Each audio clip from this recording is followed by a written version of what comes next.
प्रधानमंत्री नरेंद्र मोदी ने video conferencing के जरिए सरदार धाम द्वारा आयोजित ग्लोबल पाटीदार बिजनेस समिट का उद्घाटन किया। इस मौके पर उन्होंने अपने संबोधन में कहा कि देश को जब आज़ादी मिली थी तब सरदार साहब ने जो कहा था कि भारत में संपदा की कोई कमी नहीं है, हमें बस अपने दिमाग और संसाधनों को इनके सदुपयोग के लिए लगाने की जरूरत है। उन्होंने कहा कि आने वाले 25 सालों के लिए जब हम एक संकल्प के साथ निकले हैं तो हमें सरदार साहब की इस बात को भूलना नहीं चाहिए। प्रधानमंत्री मोदी ने शुक्रवार को कहा कि भारत एक मजबूत अर्थव्यवस्था की ओर बढ़ रहा है और देश में अर्धचालकों की खपत 2030 तक 110 अरब US डॉलर के पार होने की उम्मीद है तथा यह दुनिया का सबसे तेजी से बढ़ता स्टार्टअप इकोसिस्टम है। अपनी विस्तारवादी नीति के तहत चीन भारत की सीमाओं पर कई वर्षों से नजर गड़ाए हुए बैठा है। भारत की सीमा के अंदर सेना की गतिविधियों को बढ़ाने के लिए उसने उत्तर पूर्व के अरुणाचल प्रदेश और उत्तरी भाग में लद्दाख में नियंत्रण रेखा पर अपने क्षेत्र में गांव तक बसाने के साथ मोबाइल टावर तक लगा लिए हैं। लेकिन उसकी नापाक निगाहों के मद्देनजर भारत की ओर से ऐसे तगड़े इंतजाम किए जा रहे हैं कि अब लद्दाख में LAC पर चीन चूं भी नहीं कर पाएगा। दिलचस्प बात यह है कि लद्दाख में उसकी ओर से एक छोटी सी भी हरकत की गई तो भारतीय सेना की टुकड़ी धड़ाक से उस स्थान पर पहुंच जाएगी। भीषण गर्मी के दौरान देश के कई राज्यों के थर्मल पावर प्लांट में कोयले की भारी कमी के मद्देनजर भारतीय रेलवे ने करीब 240 पैसेंजर ट्रेन को रद्द करने का फैसला किया है।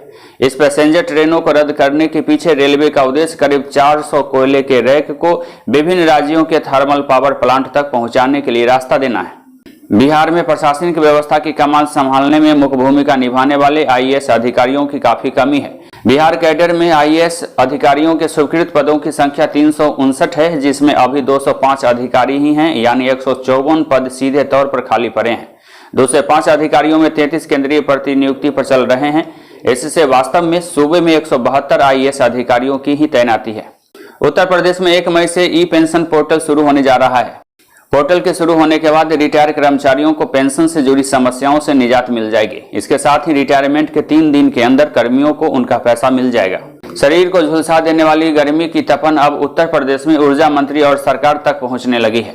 बीजेपी के MLC एवं उद्यान राज्य मंत्री दिनेश प्रताप सिंह ने ऊर्जा मंत्री AK शर्मा को पत्र लिखकर अपने निर्वाचन क्षेत्र के लिए बिजली देने की मांग की है। हालांकि ऊर्जा मंत्री को लिखा पत्र 2 सप्ताह पुराना है, लेकिन वह उत्तर प्रदेश के बिजली व्यवस्था की बदहाली की कहानी को कहने के लिए काफी है। हिंदुस्तानी अवाम मोर्चा के राष्ट्रीय संरक्षक, बिहार के पूर्व मुख्यमंत्री जीतन राम मांझी एवं पार्टी के राष्ट्रीय अध्यक्ष, बिहार सरकार में लघु जल संसाधन अनुसूचित जाति जनजाति कल्याण मंत्री डॉक्टर संतोष कुमार सुमन के द्वारा दावत-ए-इफ्तार पार्टी का आयोजन किया गया। पार्टी के राष्ट्रीय प्रधान महासचिव डॉक्टर दानिश रिजवान के कुशल नेतृत्व में इस कार्यक्रम का आयोजन किया गया। इधर श्री कैलाश चौधरी, माननीय केंद्रीय राज्य मंत्री कृषि एवं कल्याण मंत्रालय, भारत सरकार के द्वारा समाहरणालय सभाकक्ष में आकांक्षी जिला कार्यक्रम के तहत किए जा रहे कार्यों की प्रगति की समीक्षा की गई। मुजफ्फरपुर में यह समीक्षा बैठक हुआ। इस अवसर पर बोलते हुए केंद्रीय मंत्री ने कहा कि केंद्र सरकार अपने नागरिकों के जीवन स्तर को ऊपर उठाने और सभी के लिए समावेशी विकास सुनिश्चित करने के लिए प्रतिबद्ध है।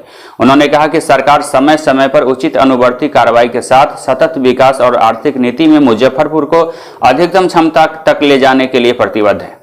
बगहा में जदयू युवा मोर्चा के अभिनंदन समारोह सह युवा संवाद कार्यक्रम का आयोजन किया गया। इस दौरान युवा जदयू के प्रदेश अध्यक्ष दिव्यांशु भारद्वाज एवं कार्यकर्ताओं ने भव्य अभिनंदन किया। भारद्वाज ने कहा कि राजनीति में जो युवा आना चाहते हैं उनके लिए जदयू में बेहतर भविष्य है। मोतिहारी जिला मुख्यालय के राधा कृष्णन भवन में जिलाधिकारी शीर्षत कपिल अशोक की अध्यक्षता में आज जनता दरबार का आयोजन किया गया। फरियादियों की आंखों में उम्मीद की चमक दिखने लगी।